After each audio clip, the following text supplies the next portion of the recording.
রাজ্য পুলিশ কাজ না করলে কি করতে হয় আমাদের জানা আছে, স্পষ্টত জানালো সুপ্রিম কোর্ট।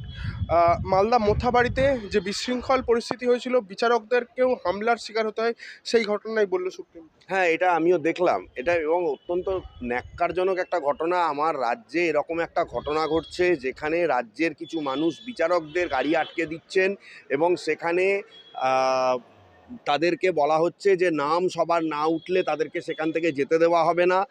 আর কাতর আরতি শোনা যাচ্ছে। মহিলা বিচারপতি আমরা সবাই দেখেছি, তিনি বলছেন যে আমার বাচ্চাকে বাঁচান, হ্যাঁ, আমার বাচ্চার কিছু যদি হয়ে যায় তাহলে কার কাছে আমি যাব, এরকম। হাইকোর্ট দায়িত্ব নেয়।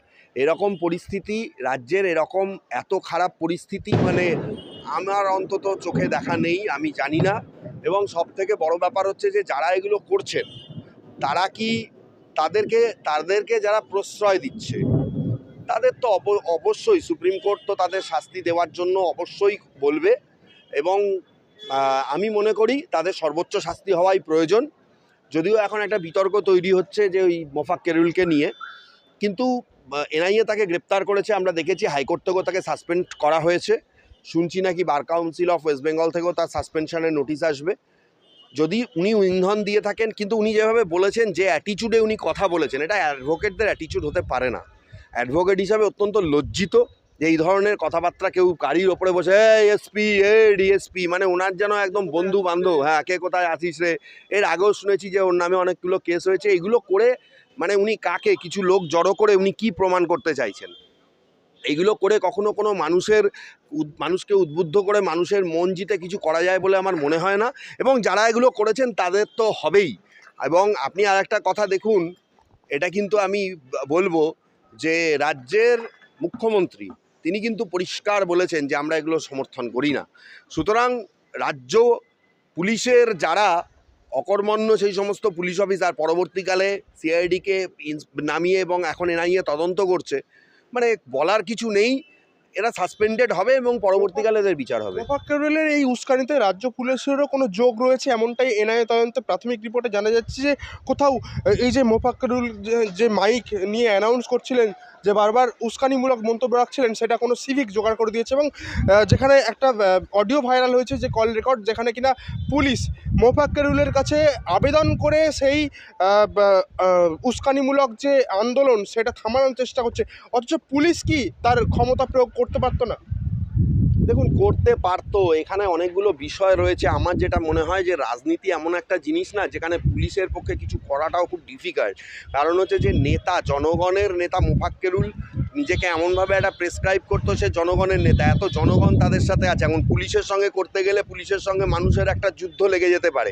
আমরা দেখেছি যে এখানে আপনি দেখেছেন যে নবান্ন অভিযান করতে গিয়ে পুলিশের সঙ্গে মানুষের কি অবস্থা হয়েছে এবং কত পুলিশ ইনজিওর্ড হয়েছে।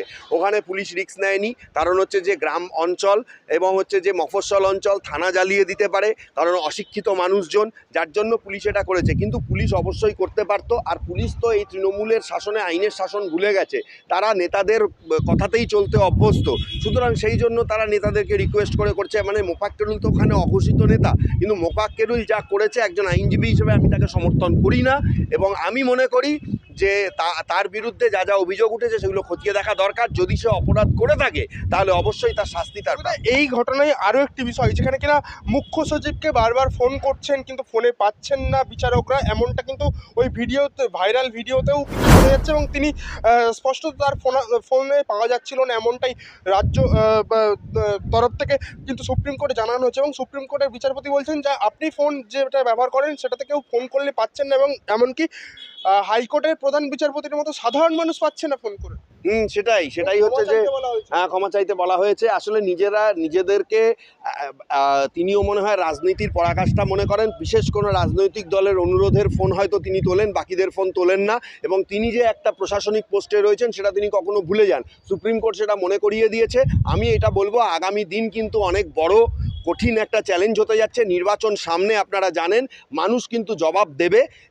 কিন্তু এটাও পাশাপাশি বলবো যে বিতর্কের সৃষ্টি করে যে 91 লক্ষ লোকের নাম রাতারাতি বাদ দেওয়া হলো কালকে, ঠিক আছে, তাদেরকে কি অ্যাডজুডিকেশনে বাদ দেওয়া হয়েছে, তাদের নাম কিভাবে ডিলিটেড করা হয়েছে, এটার জন্য কিন্তু পরবর্তীকালে মানুষ কিন্তু লড়াই করবে। এবং যদি অন্যায়ভাবে বাদ দেওয়া হয় তাহলে কিন্তু কার অঙ্গুলি হেলনে বাদ দেওয়া হয়েছে বা নির্বাচন কমিশনের বিরুদ্ধে পরবর্তীকালে মামলাও হতে পারে।